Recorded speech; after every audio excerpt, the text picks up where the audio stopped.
नमस्कार, आप देख रहे हैं रॉयल बुलेटिन। टोटी चोर विवाद पर अब उत्तराखंड से निर्दलीय विधायक और वरिष्ठ पत्रकार उमेश कुमार ने बड़ा बयान दिया है। उमेश कुमार ने न सिर्फ इस पूरे मामले पर अपनी राय रखी, बल्कि उस आईएएस अधिकारी पर भी जमकर निशाना साधा है, जिसका जिक्र समाजवादी पार्टी अध्यक्ष अखिलेश यादव ने हाल ही में प्रेस कॉन्फ्रेंस के दौरान किया था। उमेश कुमार ने अपने वीडियो संदेश में साफ कहा कि राजनीति में मर्यादा सबसे अहम है। सत्ता किसी एक व्यक्ति या पार्टी की स्थायी नहीं रहती, यह हमेशा बदलती रहती है। ऐसे में नेताओं की भाषा ही उनका असली स्तर और सोच को दर्शाती है। उन्होंने इस वीडियो में उस आईएएस अधिकारी की भी कड़ी आलोचना की है, जिसे अखिलेश यादव ने टोटी चोरी प्रकरण के लिए जिम्मेदार बताया था। उमेश कुमार ने इस अवसर पर गंभीर आरोप लगाते हुए कहा कि प्रशासनिक सेवाओं में रहते हुए किसी भी अधिकारी को जनता और जनप्रतिनिधियों के प्रति जिम्मेदारी और पारदर्शिता के साथ काम करना चाहिए। उमेश कुमार, जो खुद एक वरिष्ठ पत्रकार भी रह चुके हैं, उन्होंने दो टूक कहा, लोकतंत्र में सत्ता और विपक्ष दोनों की अपनी अहमियत है, लेकिन जब भाषा और आचरण की मर्यादा टूटती है तो लोकतंत्र कमजोर होता है। सत्ता का अहंकार स्थायी नहीं है, इसलिए सभी को संयम और शालीनता बनाए रखनी चाहिए।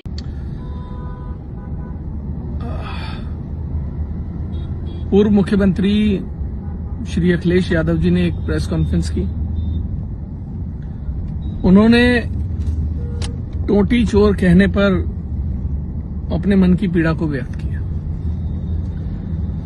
मैं एक बात कहना चाहता हूं कि राजनीति में कुछ मर्यादाएं, कुछ सीमाएं जरूर होनी चाहिए। आप अखिलेश यादव को टोटी चोर कहते हैं, ठीक है, आपका राजनीतिक स्तर गिरा हुआ हो सकता है, आपकी सोच घटिया हो सकती है, आपकी मानसिकता गलत हो सकती है, लेकिन कभी आप लोगों ने इस बारे में सोचा कि अखिलेश यादव जी के बच्चे जो स्कूल में, कॉलेज में पढ़ रहे होंगे, उनसे जो बच्चे द्वेष रखते होंगे या जो आपस में मनमुटाव हो जाता है, तो वो बच्चे क्या कहते होंगे उन्हें? टोटी चोर का बेटा, यही कहते होंगे ना। शर्म आनी चाहिए आप लोगों को, डूब मरना चाहिए आप लोगों को ऐसी घटिया राजनीति करते हुए। अखिलेश यादव जब मुख्यमंत्री बने तो लोग कहते थे कि पिता के दम पर बन गए। पिता के दम पर राजनीति है। जिस दिन पिता नहीं रहेंगे उस दिन अखिलेश यादव को एहसास होगा कि राजनीति क्या होती है। ये वही अखिलेश यादव है जिसने आपको 2024 के लोकसभा चुनाव में उत्तर प्रदेश में दिखाया कि अखिलेश यादव अपने दम पर राजनीति करना जानते हैं, उनका अपना करिश्मा है। एक राजनीतिक परिवार से आने वाले व्यक्ति को आप टोटी चोर की संज्ञा दे देते हैं। मैं जानना ये चाहता हूं कि ये कौन लोग हैं, ये किस गिरी हुई मानसिकता के लोग हैं जो इस तरीके के स्लोगन लेकर आते हैं। मैं ये भी जानता हूं कि ये ब्यूरोक्रेट कौन थे, किन्होंने इसकी उपज की। ये वो ब्यूरोक्रेट थे, ये वो नौकरशाह थे जो अपने नाक पर मक्खी नहीं बैठने देते थे। ये वो नौकरशाह थे जो ये समझते थे कि उत्तर प्रदेश ये चला रहे हैं। और यही नहीं, ये वो नौकरशाह थे जो ये भ्रम पैदा करके रखते थे कि उत्तर प्रदेश और दिल्ली की सरकार के रिश्ते बिल्कुल ठीक नहीं है। और मुझे तो ऐसा लगता है कि इन्होंने अपनी दुकान चलाने के लिए दिल्ली और उत्तर प्रदेश के रिश्ते कभी ठीक होने नहीं दिए। अपना महत्व बनाए रखना, मैं, अहंकार।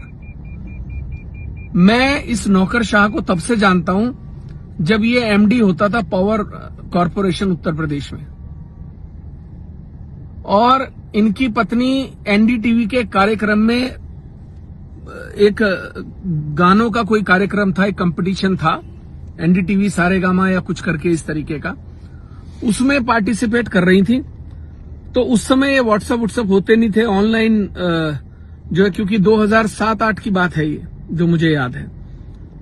और इन्होंने उत्तर प्रदेश पावर कॉरपोरेशन के लोगों को काम पर लगा दिया कि सरकारी, क्योंकि उस समय सीयूजी नंबर मिले हुए होते थे एमटीएनएल के, बीएसएनएल के, तो उन्हें ये कह दिया कि भाई वोटिंग शुरू कर दो कि भाई किसी तरीके से अपनी पत्नी को जिता ले जाए। मेरा ये कहना है कि अब नाम लेने में भी मुझे कोई परहेज नहीं है।